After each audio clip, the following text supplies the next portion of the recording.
in the mix, in the mix, in the mix. Let me tell you how it's going down. In the mix, in the mix, in the mix. Let me tell you how it's. Why are you playing that? I just What? Can I fix my shirt? It was all like in the damn. I'm thinking I had time to. Yeah, my under boob is sweating all of a sudden. I need the fan on. I might be hyperventilating. Oh, Okay. I had a chance. We're gonna have to. in your nose and out your mouth. Mhm.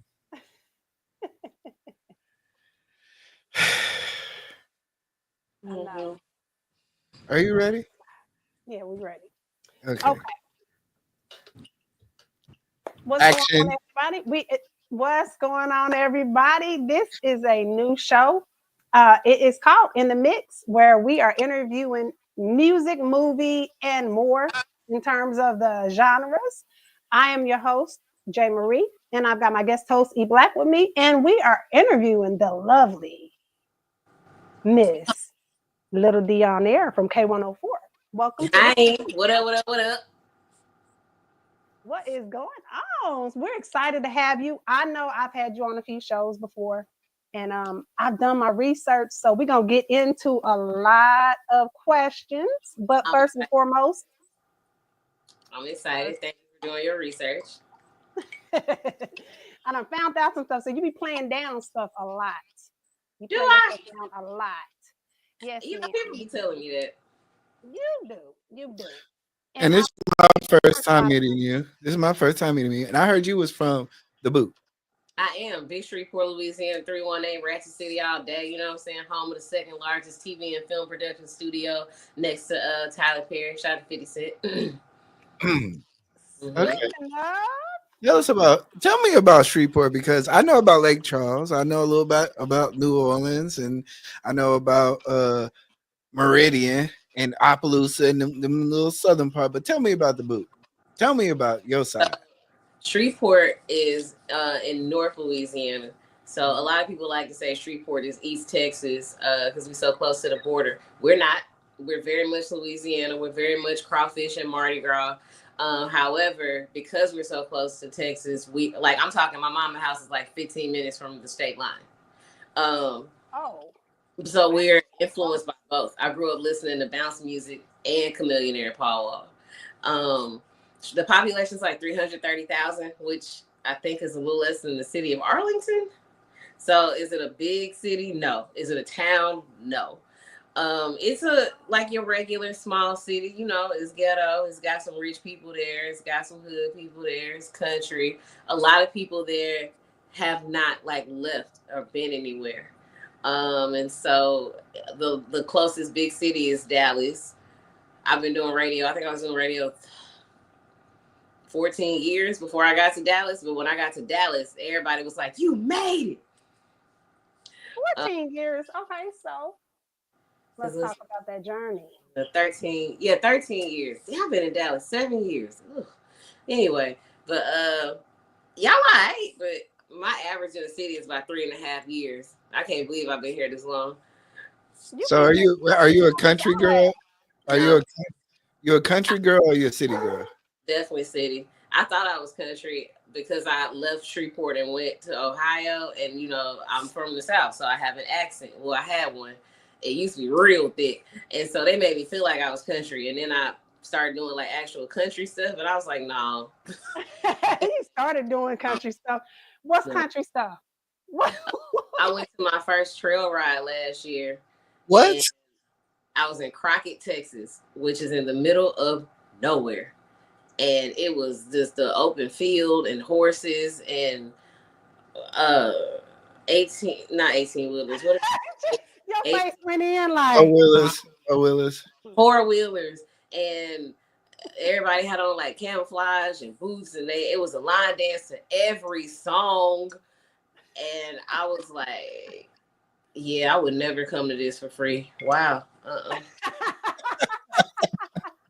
Now, like, in country, like, I grew up going to the woods and picking blackberries, hunting deer, eating squirrel sausage for breakfast, and squirrel sausage slap. Do not sleep.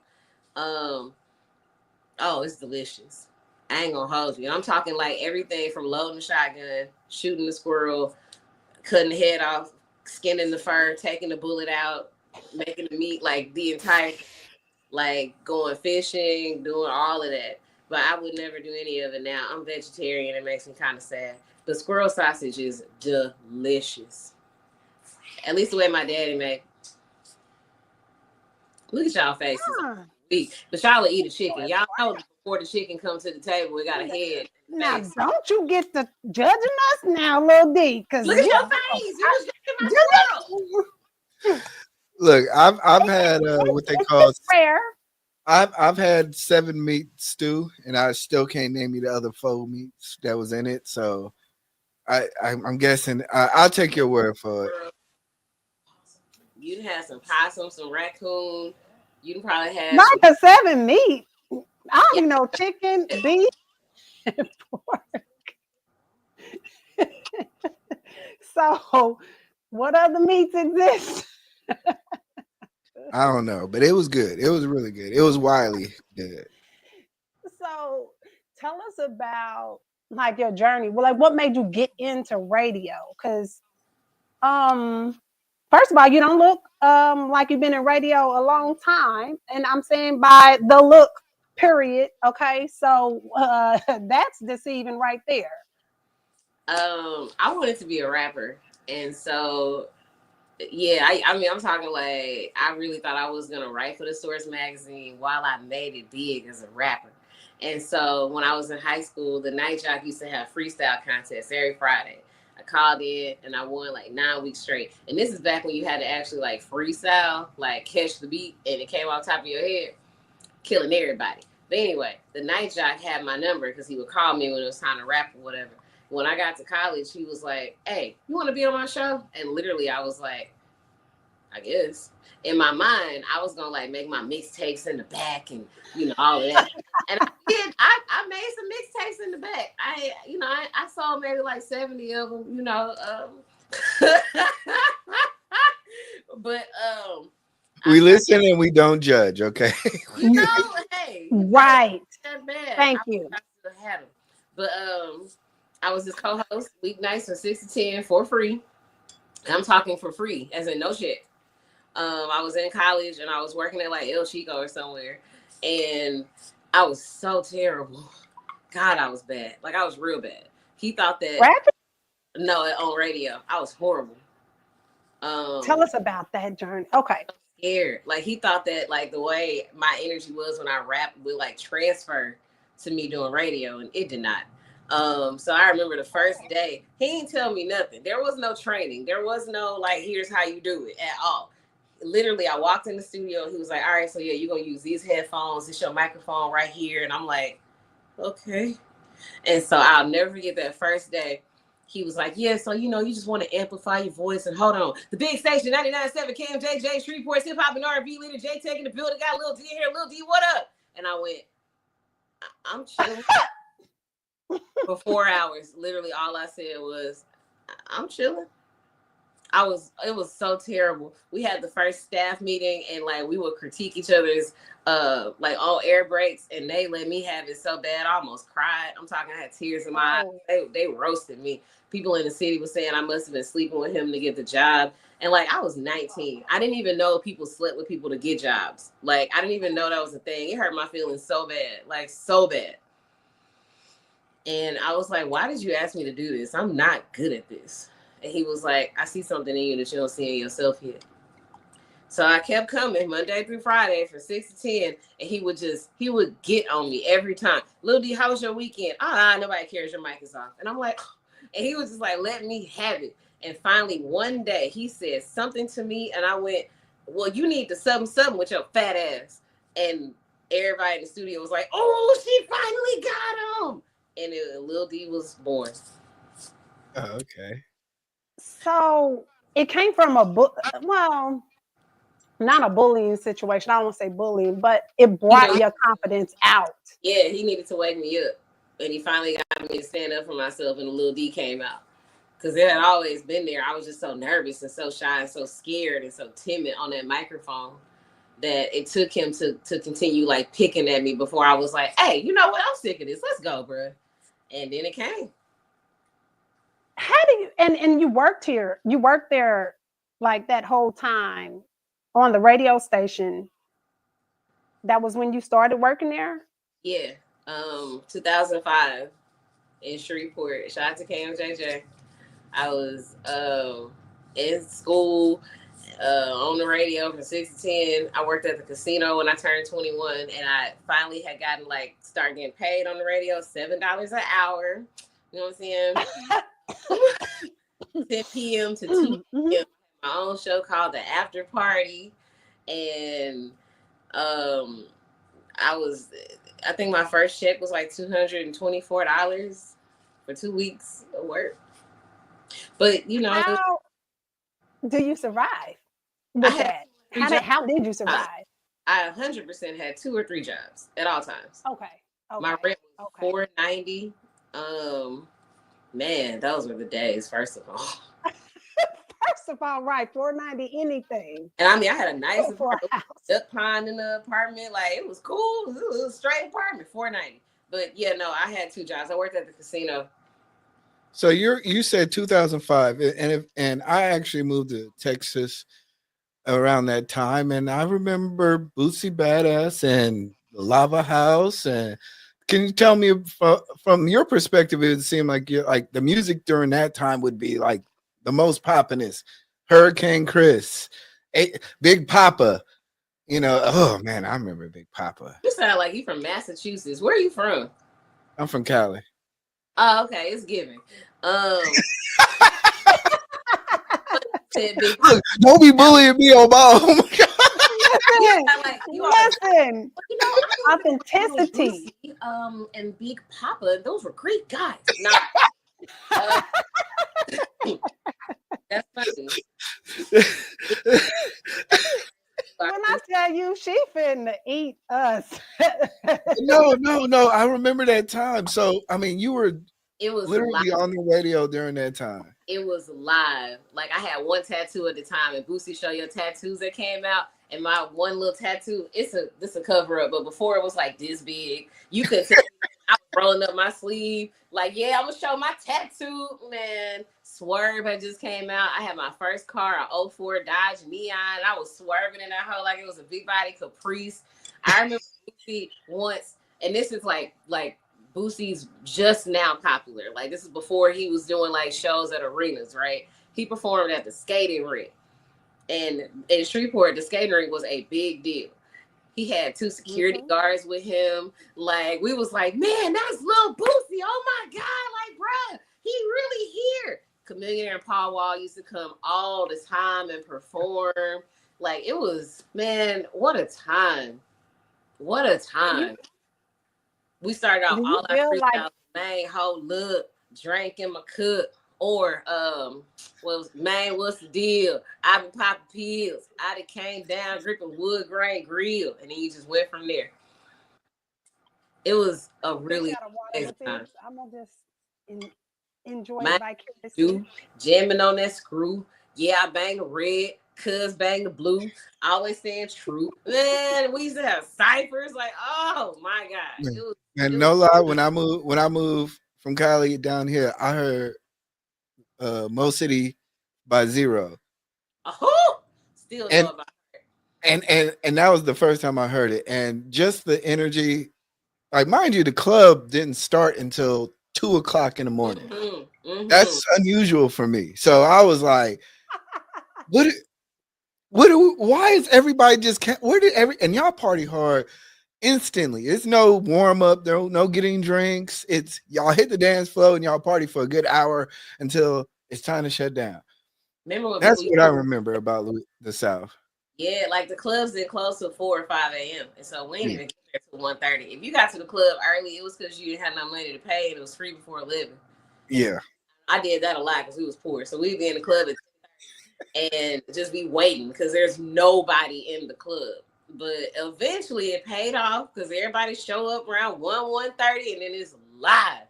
We really used to be in the club from 10:30 to about 4 a.m. She said 10:30. I'm like, shit, going to something at 10:30 is wild for me. That's wild. That's a. I I'm digress. do it now. Nowadays, you ask me to go somewhere, I'm gonna be home by about 11. I'm gonna first. They still doing their 90s mix right now. Like, yeah, look, that's all. There was no one in the club where we had like $5, and that was for that one drink. So, I mean, that's so. Do you feel like your music is? Do you feel like your voice is like kind of connected to music in a way? Because even though you may feel that you may have not been as good as you were, I mean, you connect with a generation of individuals who may have listened to it. Like, do you feel like you've connected in that way? I used to, like in Shreveport, people used to know me more for rapping than radio. Okay. So, but I haven't rapped since like 08. So nowadays, not so much. But back. Oh, 08 is a stretch, I think, LilD. It was something you did recently. Like I might do like a little 16 because I'm bored. But like really, I've seen something though. Now you might find a 16 from like a year or two ago. Okay. Yeah, it's cute around. Like remember when they had the So Gone challenge over the Monica beat? I did one of those. I slid too. I ain't gonna hold you. She's talking about. Let's stop with the capping. Let's stop with the capping because she over here talking about some. Nah, I ain't did nothing since I was born. You know what I mean? You know, just like. But yeah, it might be some stuff out there from last year. I mean, yeah, there's some freestyle from I think 2023 I did, but that's really just because my homeboy asked me to do it, and I was like, all right, whatever. And I thought of the rap in the shower, and I was like, all right, let's go. But as far as like a song, a hook, let's go to the studio and like really do this. Yeah, y'all got it. I'm an auntie now. I ain't got that to do. Rich auntie, okay, rich auntie. That's what we're doing. Part, but yeah. Said working on what part? I'm working on the rich part. But... Rich part. We're gonna speak it into existence though. Mm-hmm. But let's talk about before you became LilD or that journey that got you to where you become more resilient in everything that you do now. Like what gave you that sense of resilience? I've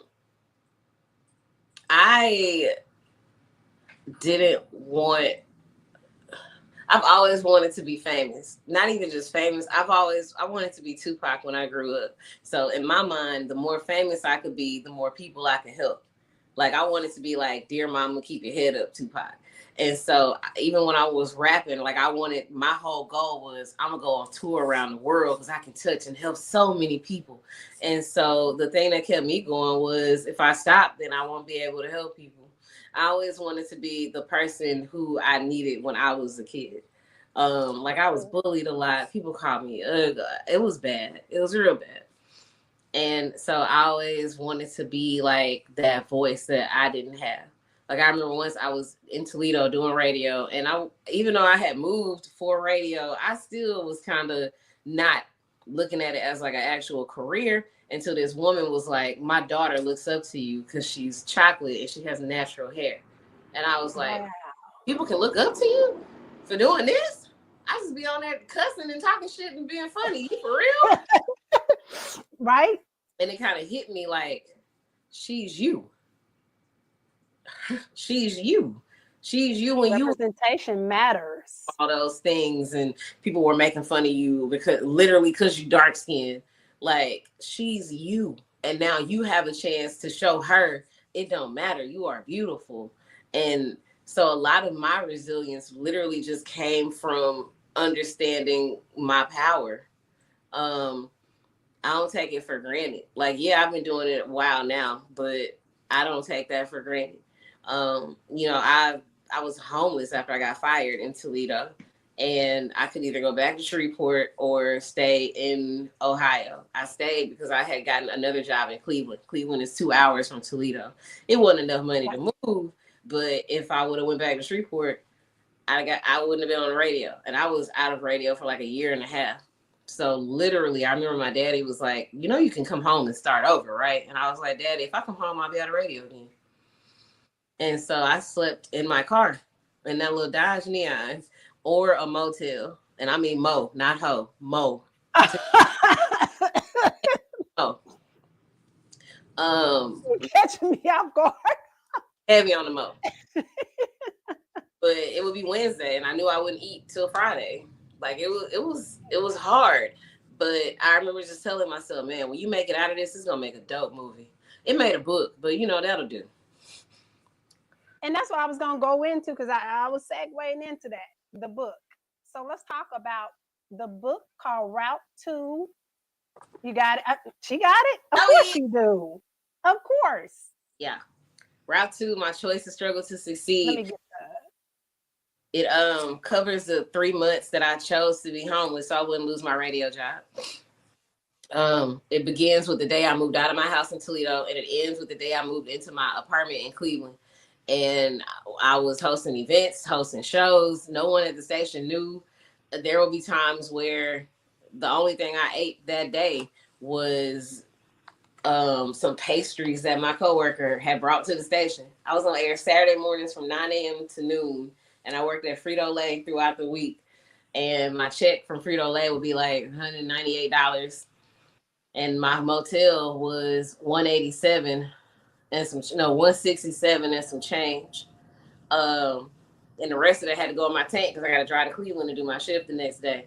And the little change I would have left over, I would go to this truck stop across the street. They had a buffet, and I would just load up a to-go container with all the vegetables and sides and stuff and try my best to stretch it out until about Wednesday. And by Wednesday, I just knew I wouldn't eat until Friday. Sorry.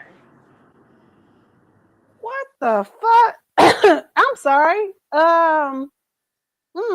Like I had friends who would like order me pizza and, look out for me, but it was very tough. What is Route 2? Route 2, that's the book. So Route 2 also the way you get. Oh, I'm sorry. Is that a real route? Yeah. When you drive from Toledo to Cleveland, you can take the toll, and it's like $5, or you can take the back streets, and that's Route 2. Okay. I wouldn't spend it at $5 on no toll. But you and it was dope because like the way there, you pass through all these little small towns and cities, and it would be like farmers markets and all these places I couldn't afford to eat. And I used to just be driving through there like, man, one day I'm gonna be able to afford to stop at that farmer's market and see what's up. By the time I could, I had already moved. But the point is, I was trying my best to keep myself motivated. Like, you'll get through it. Like, I would pull over at hotel parking lots and rest areas and just take a nap sometimes because my shift started at 9. So I'm up at like 5 a.m. and then I got to drive to Cleveland. That's 2 hours. Then I got to drive back. So sometimes I would just be so tired I wouldn't make it, and I would just have to pull over into a rest stop, crack the window. It's July. I don't want to get robbed, but I'm like dozing off. I gotta pull over and sleep. It was a lot, but the book is about the mindset of somebody who would bet on themselves in that way. Because I could have went home. I literally could have gone home, and I didn't. I feel like I ain't never. I feel like I was well off or something because I've never thought about a job. I wish the fuck I would do something for a job like that. Like, I'm sorry, I'm trying to be professional. I'm trying to be professional. Then I do not recommend being homeless. Let me tell you, but that is so much grit, girl. First of all, I know your story. And I wanted you to tell it, first of all, but I'm blown away with you still telling it because I'm like, it's the fact that it's like, what would you do for your dreams? Like, I ain't never had to do that at all with kids too. And I thought the book was about like betting on myself to be honest, that book is really about what happens when you don't ask for help. Like, they were pissed at me. My friends were so mad at me. Like, my best friend was like, nigga, you went through all of this? Why the fuck you ain't say nothing? Yeah. Was $300. And I missed it for 3 months and got evicted. Now, back then, I don't know if any of my friends had $300, but I know I could have asked like 4 or 5 and gotten the $300. And I ain't asked. I never said anything. Because in my mind, my whole life had been hard. And so it was like, this is something else I'm going through. Like, I don't know. I'll figure it out. And I never looked at myself as worthy of help. And I'm not being funny. I don't want to be funny, but what was you listening to in the car during them times? What was in your tape deck? That's because I still had a CD player. So I had the biggest CD book. And because I'm a nerd, they were in alphabetical order. So what was out in 2011? Wale, Ambition, I think. Okay, yeah, Wale. That was early Meek Mills, Rick Ross. So you were picking motivational trap music, rap music kind of stuff. You weren't picking the shit that's gonna have you ready to off yourself or something like that. Because I was already sad. Some people be like they want to feed that though, and I'm like, no, why feed that? The light got me looking like an angel. Let me back the fuck up. Sorry. My job, if you during the drive, you could get the radio station really early, and so I was listening to the radio, studying the other jocks. Like, really? To Cleveland, they don't. Cleveland is the country small city in Ohio. Cleveland thinks that they New York, and so they have a higher standard and everything. So they was already looking at me like, is she even gonna be good enough? Like, so I was just listening to them, trying to be great, trying to study and listen and take tips from them on my drive there. And it made me feel like I'm going to Cleveland. Like, oh shit, like we made it. So you actually studied. I don't know nothing about Cleveland, but yeah. Okay. So you actually studied other jocks. Mm-hmm. Even when I moved to Cleveland, I used to go, like, I was only on air on the weekends, and so during the week I would go on tour through different like apps on my phone and listen to different jocks in different cities. Really? On tour. Is that why you asked me why I'm so sounding like this? Like I'm from Maine? I swear your whole, I was like, where young man? Straighten up. She's like, I didn't pick up your station. You so you wrote out. Man. I mean that's dope, man. Cause like for real, like we've all gone through rough patches, but you went through a whole lot of rough patches. Yeah, I don't recommend anybody do that. Ask for help. I don't care how.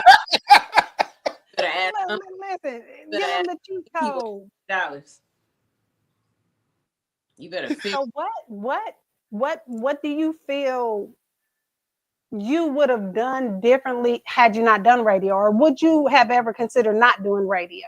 But I don't know why. First of all, let's just entertain that thought, even though I know clearly. I guess I would have gone back home and worked at a call center and been miserable. Like I'd probably, I don't know, maybe be married by now to somebody I'm fairly can tolerate, and just be miserable. I would have been miserable. Like, even when I was in Shreveport, before I ever left and went anywhere, I wanted to be in New York. I wanted to go places and see stuff and see what big cities were like. And so I've always had it in my heart and in my spirit to like go places and see stuff and be somewhere bigger. So I would be miserable. Damn. I'd be miserable. I'd have probably went back to school and got a degree in something, because at some point you're going to need a job. Exactly. You got to have a job. You got to pay bills. Yeah. I'd have been miserable. So you got the job. You got the job in Cleveland. When you got the job in Cleveland, you said it took a year? No, 3 months. I was home. It took you 3 months. Did you do the whole Will Smith, Pursuit of Happiness cry? Oh, No, well, kind of. I'm in Cleveland. I was still in my house in Toledo, and I had went up there and I interviewed, and he offered me the job, and I was like, yes, oh my God. And I was trying to play it cool, whatever. But I got in the car and I called everybody. I got the job. Oh shit, you got it. Okay, what's up? Now listen, it's only Saturdays from 9 to noon, but hey, I work there. I'm gonna be on there. You gotta wake up early and hear me. But when I got home, Charlamagne had texted me, and he was like, "I'm proud of you, kid. Learn everything you can." What is proud of you? Charlamagne Tha God, like Breakfast Club. Charlamagne Tha God. Yeah, he was a reference on my resume, and so my boss at the time, well, in Cleveland, was like, Charlamagne for real, and I'm like, yeah, and he was like, so if I call him, what he gonna say about you? And I was like, he gonna tell you I'm dope. That man called Charlamagne in front of me, and I was like, oh my God, I'm so glad I wasn't lying. But he was like, look, Right. like, period. Man, that is dope. Charlamagne Tha God, come the fuck on, hold on, because I thought you just had got up there.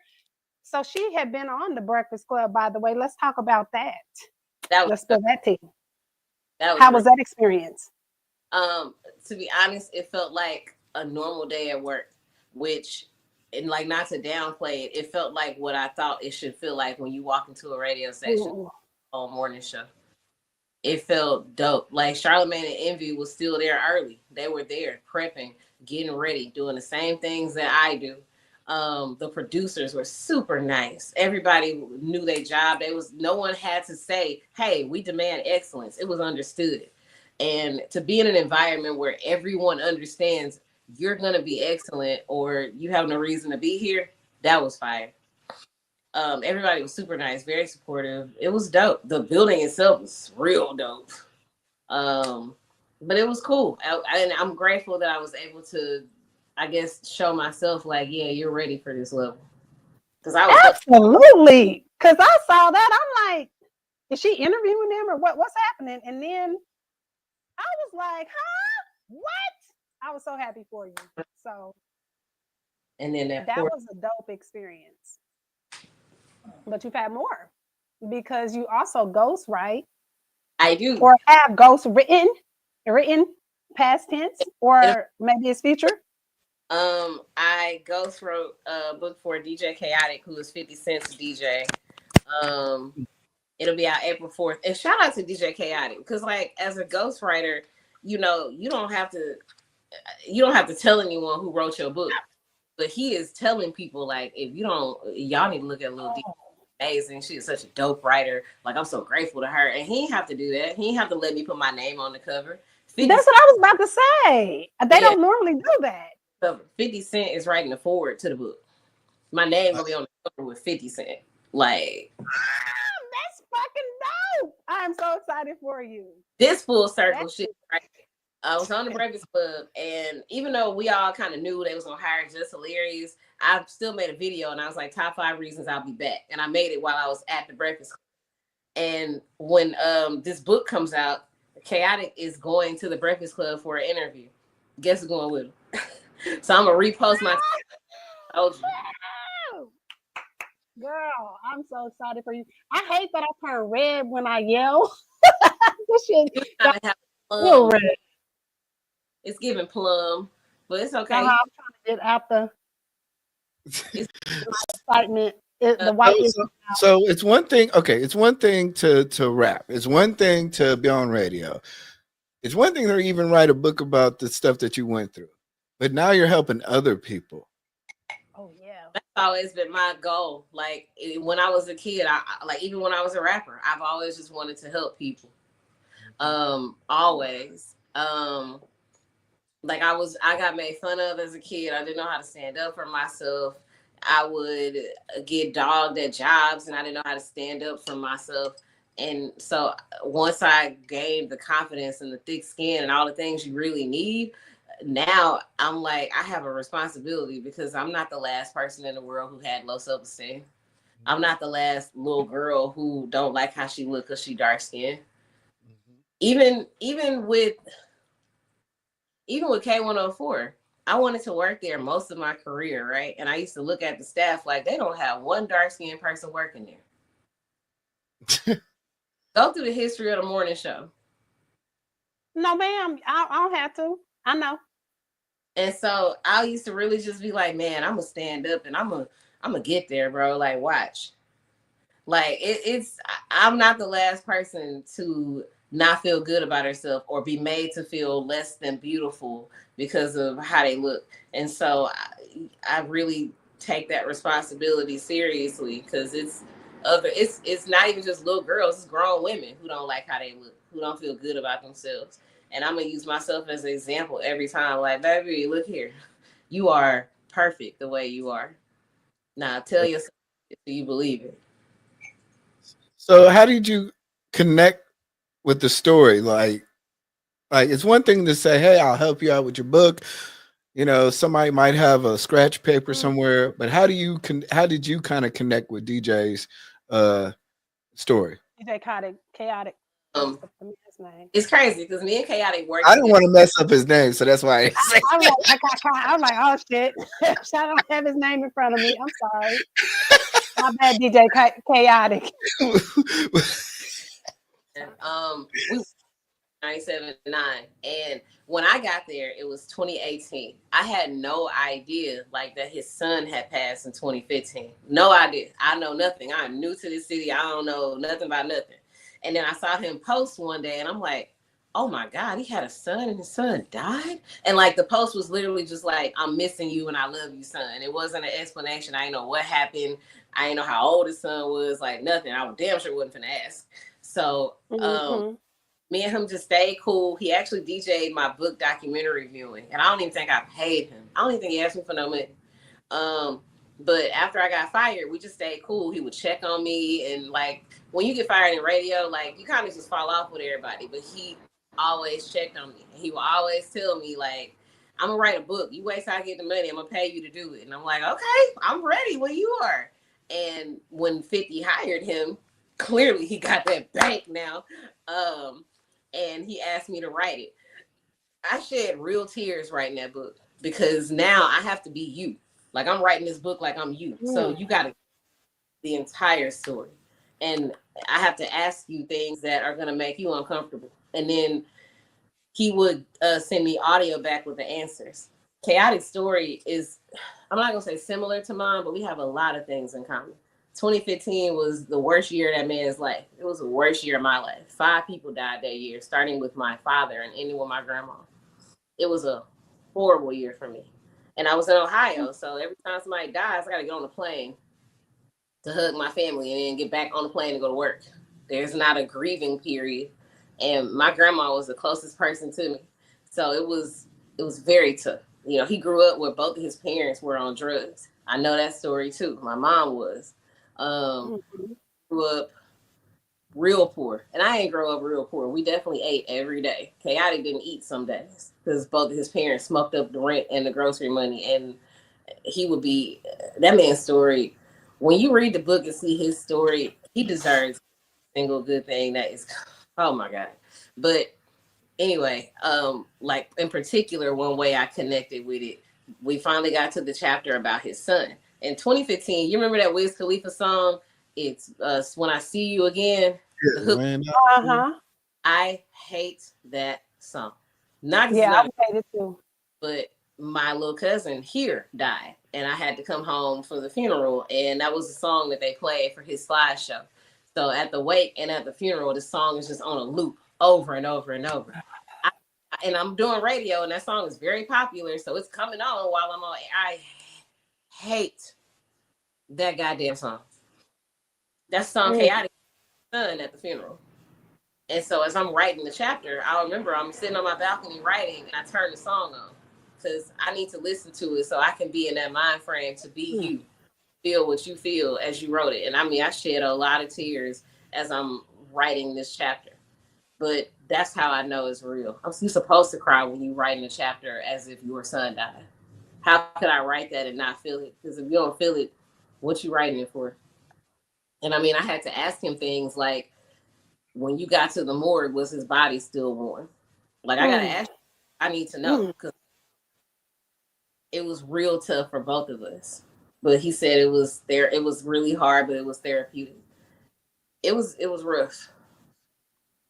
But and we had maybe like 3 chapters that were really, really hard. And I'm listening to his audio that he sent me back, and I can hear his voice breaking up as he's answering the questions. But I feel like if you're gonna be a good ghost, your job to take on those emotions and be them. So I need to feel it. I need to close my eyes, and I need to be at the morgue looking at my son. And writing is something I try it. I'm just really great at it. And so I'm able to put myself in there. Radio helps with that, because at the end of the day, when you get on the radio, you're a character. So now the character playing is DJ Chaotic. People don't understand that about the personas. I've tried to explain, like, no, it's a persona. They're not really like that. No. I talk to her all the time. No. She's cool as shit. No. You know, and it's these things that you don't really recognize that has helped form like your, what's the word? It helped form just like the way that you attack things naturally now. Because with radio, with everything that you're doing, with that book that you're writing, with these different endeavors that you have, that level of resilience and that level of determination, and then trying to be like that person that speaks to people, speaks light to people, do you feel like that comes from the fact that you were bullied, you were picked on, and those type of things? Do you feel like people in your position turn out to be people like that in their later years from being bullied and that sort of thing? I tell people, I think maybe like a couple years ago, I was like, I think that all people in entertainment we are all here because we trying to work out something inside of us that made us really sad. Like, Lil D was my alter ego. It was like the cool part of me that probably could have sat with the cool kids at the table. Like, Lil D was just who I wished I could have been when I was a kid. And that person has grown now into someone who understands, bitch, I'm the table. If you don't want to be at my table, something wrong with you. Like, my table now. Bring the table to the table. Exactly. We bring the table to the table now. That's what it is. That's what it is. That's definitely how Lil D. So how do you? So how do you balance like authenticity with like the audience engagement? Like I heard you say, you know, radio, you're a personality, but it is still a part of you. How do you kind of gauge how far you want to go, left or right, or up or down, or that's a good one. You know, mixing. I keep my personal life and my professional life real separate. Real separate. Like, no one knows my government name. It damn sure ain't D, but that's what y'all gonna call me. Like, to the point where I used to have 2 phones, and the only people who had that one number was family and friends. When you get up in the morning, well, at least for me, when I get up in the morning, the first thing I do is pray and look at myself, like, not Lil D, but me. And before I go to sleep, same thing.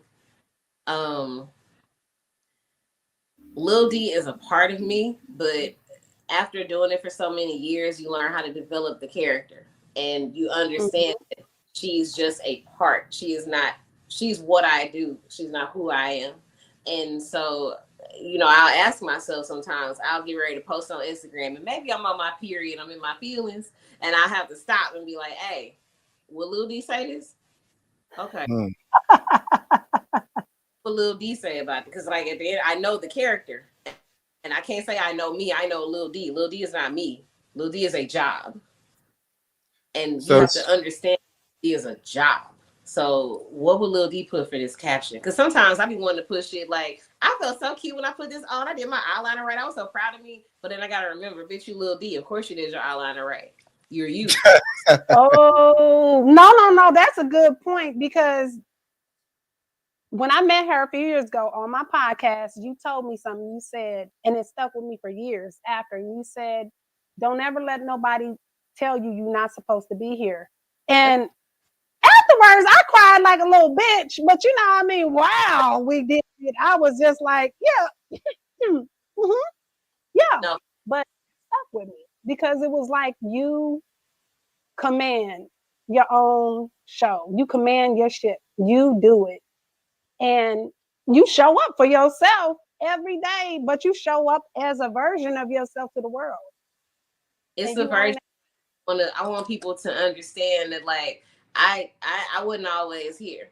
Like, when I was, after I left Cleveland, I went to Columbus, Ohio, right? I was in Ohio for 10 damn years. But anyway, my Wow. first year, I was a producer on a morning show and like the third chair. So I ain't talk a lot, but I was there to talk also.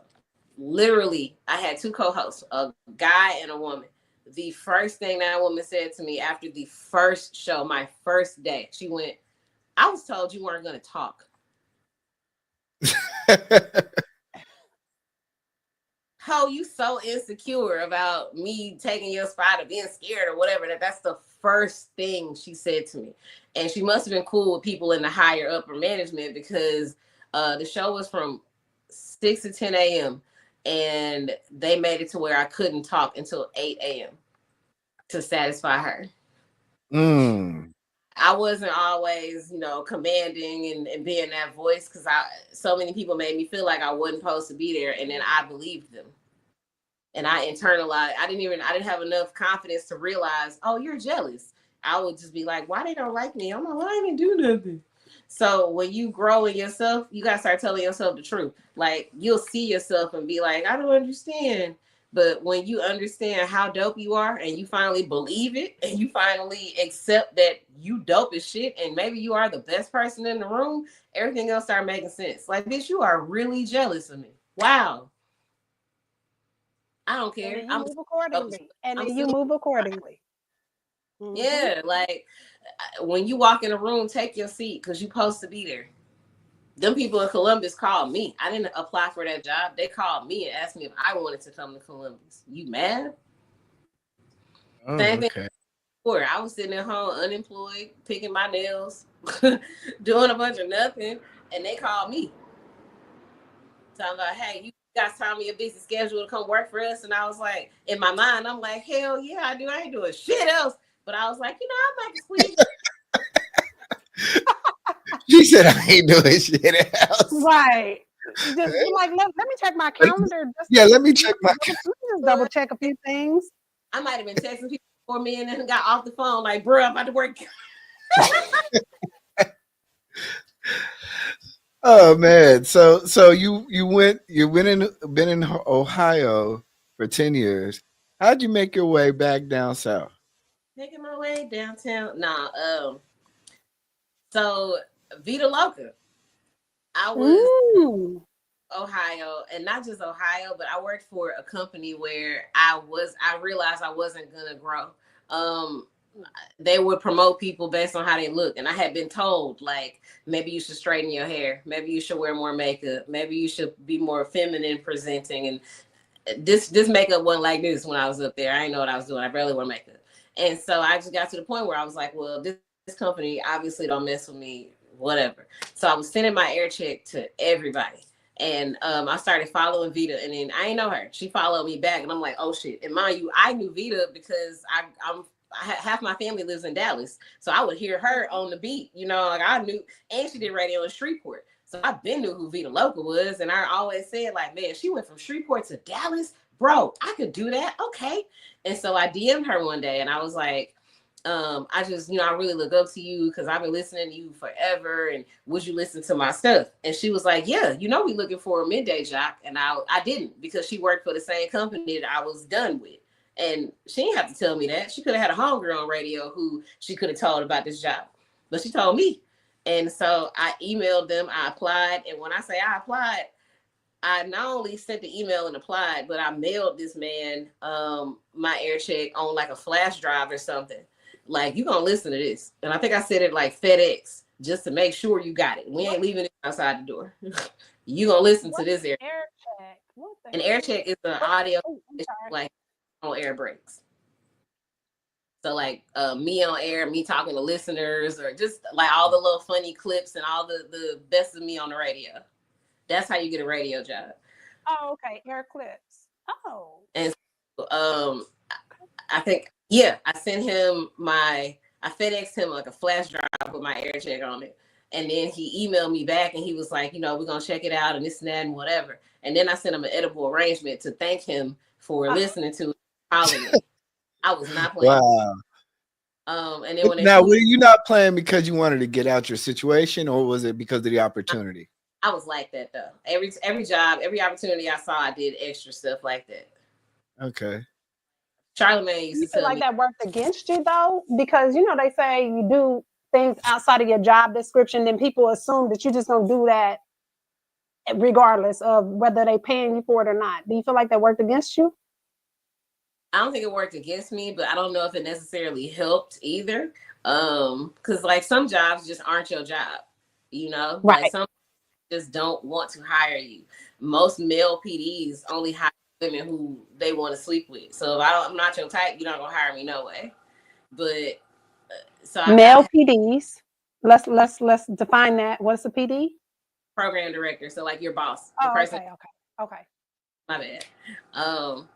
But no, we don't know your terms. At 97 on the beat, and he was the first PD I had who didn't care how I looked or how many followers I had or how fat my ass was. He literally just cared that I was talented and dope. But Vita Loca, to bring it home, when they flew me down for the interview, you know, they introduced me to everybody, and Vita had her own morning show at that time. And literally, she saw me and she went, "Lil D!" Ran up to me and hugged me. I have never met this woman in my life. Ran up to me and hugged me like we was cousins and ran my resume down to my boss before he was my boss. She didn't have to do that. I didn't know this woman. Like, I'll fight some radio matter, though? Never met her in real life. Looks and radio matter? Looks in radio matter? Am I cutting out? Oh, okay. I thought my audio was cutting. Looks in radio matter 1,000%, especially nowadays with social media. Like, you'll have some bosses, and it's very rare, but you'll have some bosses who don't care, but 98% of them, they care. You'll get passed up for jobs because you're not pretty, or, you know, maybe you wear your hair in a fro and they like girls who wear wigs. I've not gotten jobs because I don't have 100,000 Instagram followers. Hell, that happened a couple years ago. That's interesting. Okay, no, what do you think about the crossover between podcasts and radio? They have nothing in common whatsoever. Really? They're not in any way at all. Like, I would never do a podcast, and people who do podcasts 9 times out of 10 aren't good on the radio. They're not the same. Give us a couple of reasons why they're not the same, because you would think that somebody who listens to a podcast on their Spotify account or Apple account would enjoy radio and they would be interchangeable. Maybe for a listener, but like as someone trying to do it, no. To me, I feel like you listen to a podcast because you like that person and you like what they're talking about or who they interview. And with radio, you might like the person on the radio, but 85% of radio is music. So are you really a person, or are you trying to hear this Megan Thee Stallion, this Cardi B song? And then as far as like a job, we talk for 60 seconds and that's it. You on a podcast, we've been on this podcast for an hour now. That, you know what I mean? So like, they're not the same thing. I have 60 seconds to tell you what's going on, make it funny, and then tease what's coming on after that. If we on a podcast, we got time to go, "Hey y'all, how you doing? That's what's up. My name is Lil D. Hey, we gonna talk about," you just wasted 17 seconds and they said shit. Wow. Okay, just throw us under the motherfucking bus. No. I do. She do that all the time. That's why. No, I do think it is different though. Yeah, it's not and people who are good on podcasts, it doesn't necessarily transfer to radio. They're two different formats. Like a podcast, you have to with the radio. It's more behind the scenes that you have to know. Yeah. Let me say my assumption from seeing y'all when you and Trey G sometime when y'all would do the behind the scenes stuff, and you messing with all the colorful buttons. Okay, whatever that shit is, all the board. That's what you have to know. That's what the skill set is. Is it not? Or is it other things outside of radio that are skill sets that are like that make it different from podcasting? I can teach anyone that board in 10 minutes. That's the first thing you learn in radio. It only looks like a lot because you're not there. If you were there, I could teach you those buttons literally in 10 minutes. Like they're labeled. And all those buttons do is control volume for different things. Literally. I mean, I know that, but the thing is everything outside of being in the studio. Are you posting on Instagram? What you look like when you post? Are you out in the streets? Are you hosting events? Are you saying what's up to people? Are you creating the persona online? When you on your period and you cramping and you want to go home and eat ice cream and cry, are you still showing up because you got to? If somebody died and you sad as fuck, are you still, and you just found out about it 17 seconds before it's time to get back on the radio, are you gonna run to the bathroom and cry, or are you gonna do your job? Radio is very much light, camera, action. The show will go long. We do not hear. And it's giving all of yourself and all of your energy to other people and then dealing with your own shit when you get off. That's the part about radio. So many times, so many phone calls I've gotten, like people telling me somebody died while I'm on the radio because they didn't look at radio like a real job, so they didn't care. And they don't understand, like, I have to get on this radio and you literally just told me somebody died bad and I want to go cry, but I can't because I got to give away these tickets. My eyebrow have just been doing the most. We got the eyebrow. Let's not miss the ticket part. Do you really be having them tickets? Yeah. Because they be saying that they don't have no more tickets. I'm trying to get no tickets on the radio. Hold on. We don't have them in our hand physically. The promotions department has all of the giveaways. All I do is look every day and see what they got to hear for me to give away. But if it's in there for me to give away, I'm gonna get that shit away, and then y'all that's on them after that. Okay. I'm gonna take call at 10 and go on by my day. Do it really be call at 10? Sometimes. I be calling. I swear I be calling. I won one. I think I won one pair of like gift certificates, and other than that, it just feel like I never win. I could never get through with the radio station. I was like, fuck them and fuck all this. I'd be so mad. I used to get how many summer jams? You know how many summer jam tickets I wanted?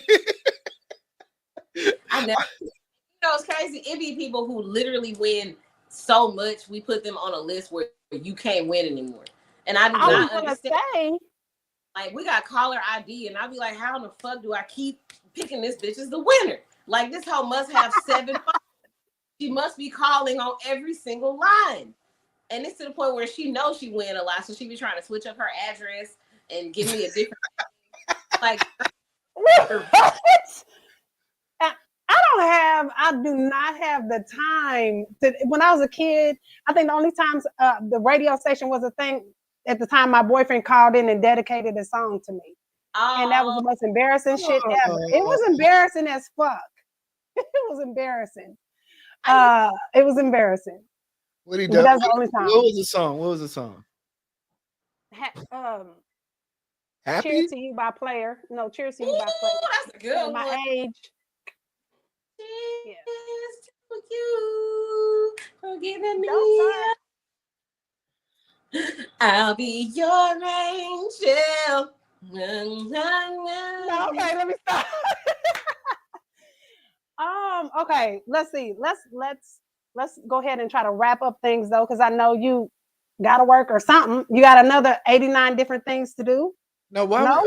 hold on 1 second. I got one more last question. What? What do you Okay. think what do you think about the AI kind of new generation? Do you think AI can necessarily replace the role of a DJ now or the radio personality? No, Do you because see do you see the influence on them trying it? um, yes and no. I think that anyone can program music. A computer can for sure do that, but a computer can't give you an opinion and be funny about it. The reason why I stand out to a lot of people is because of my viewpoint and the way I deliver information.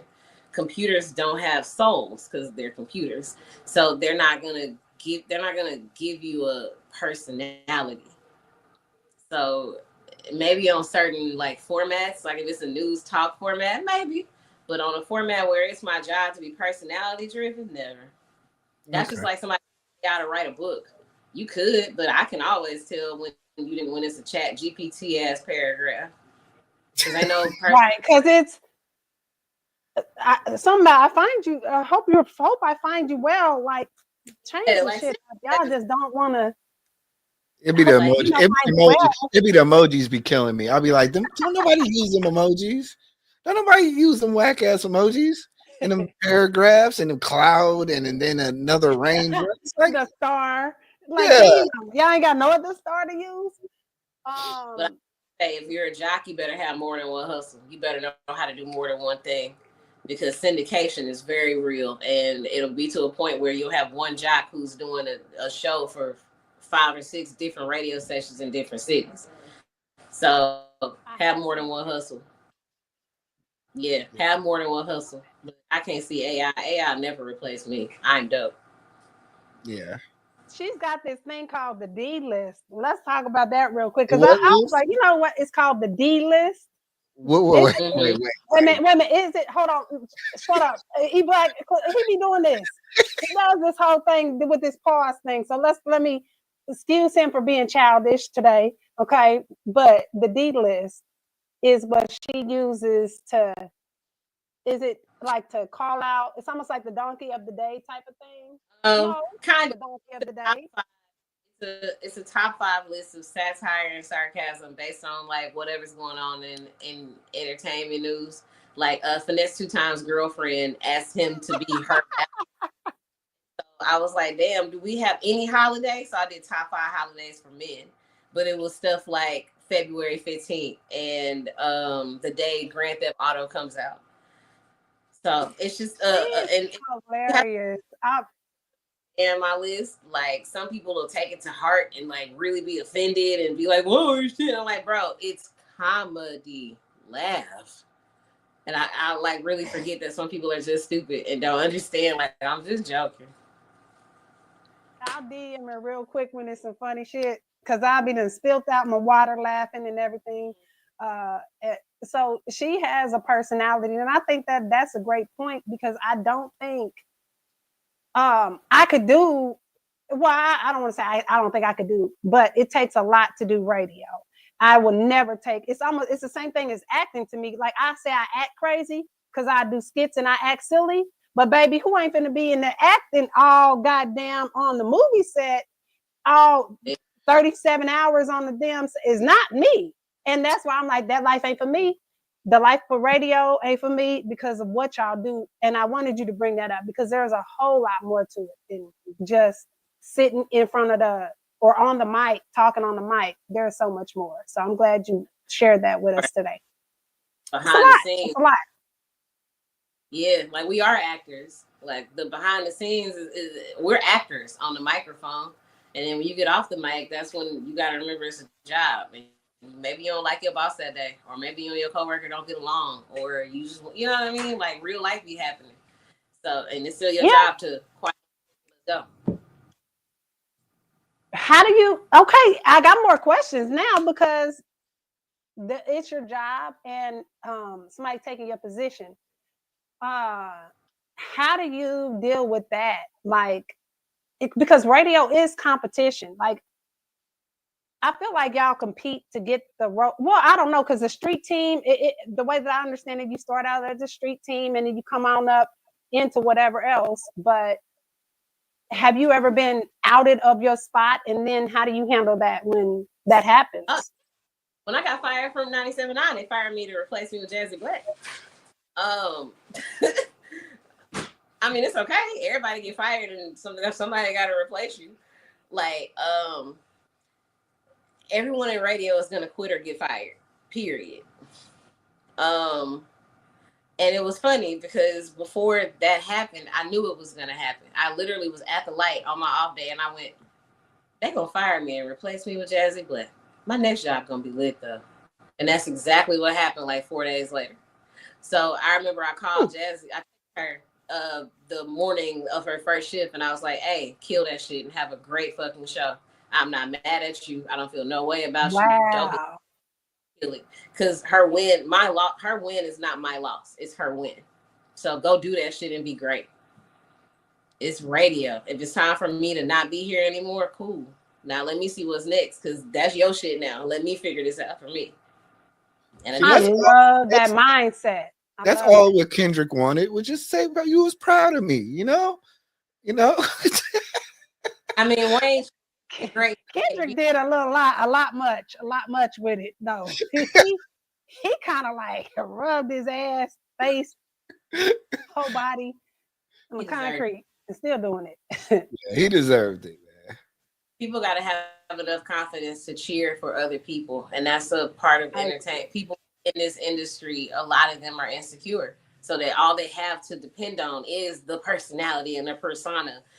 And so when you get fired and that radio station not in your Instagram bio no more, it'll fuck with you, and you'll start like your worth. You'll feel like you less than now, and so you don't know what to do with yourself. You don't have that show attached to you anymore. That's why I wake up every day and tell myself who I am before I go be Lil D.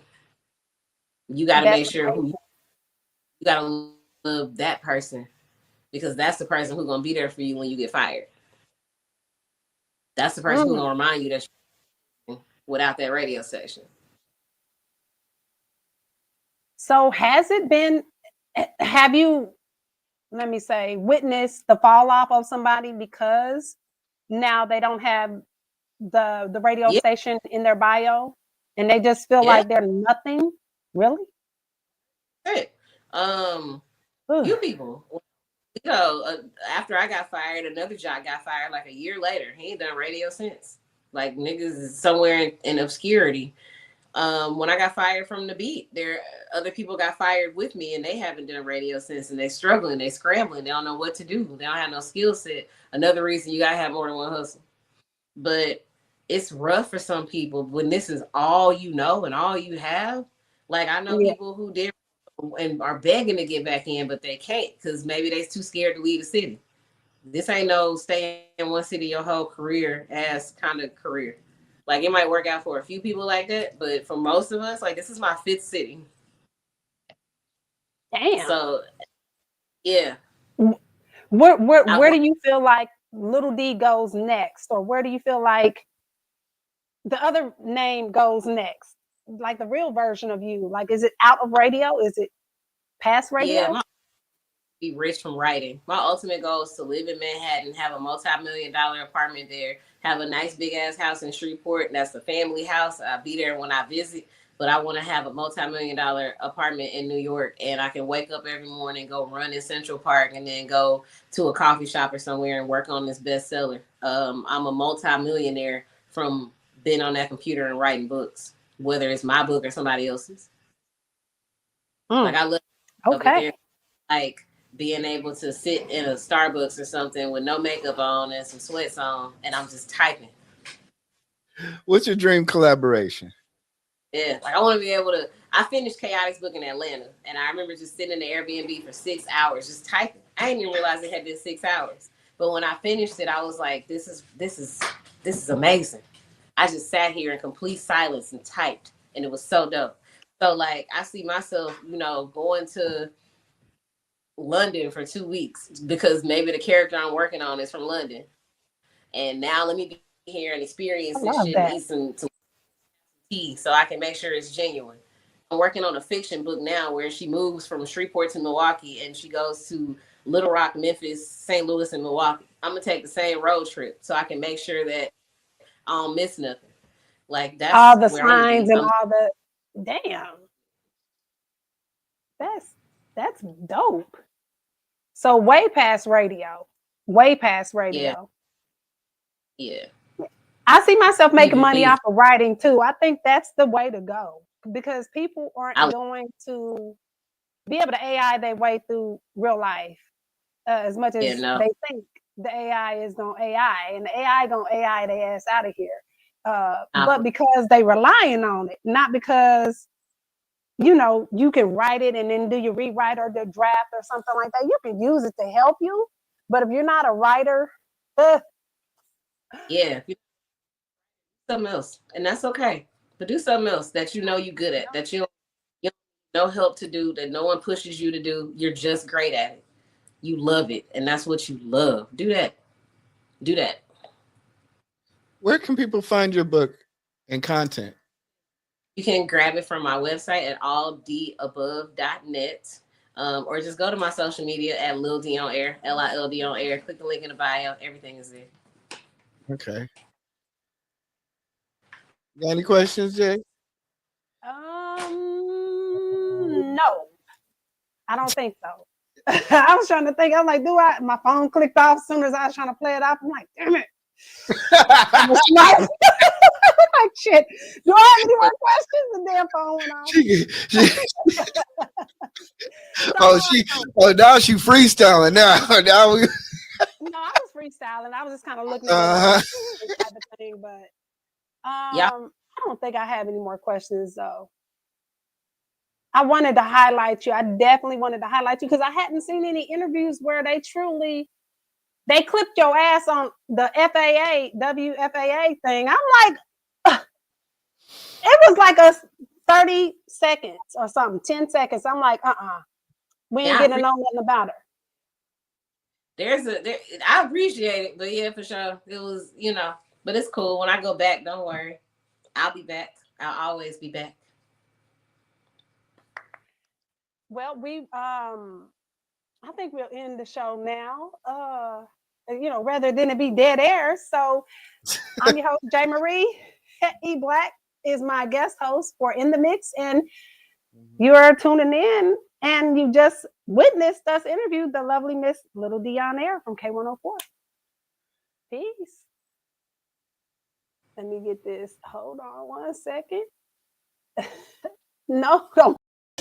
Make you question all your verses. You stumbling through your performance. You ain't hot or the warmest. I'm stinging hot, call me a hornet. Price of fame, you can't afford it. You want it free, do nothing with it. F you, hey me, the mentality, you scared to risk it. It ain't no future, off of your front, wanna create you a miracle. All work, minimum. You all talk, criminal.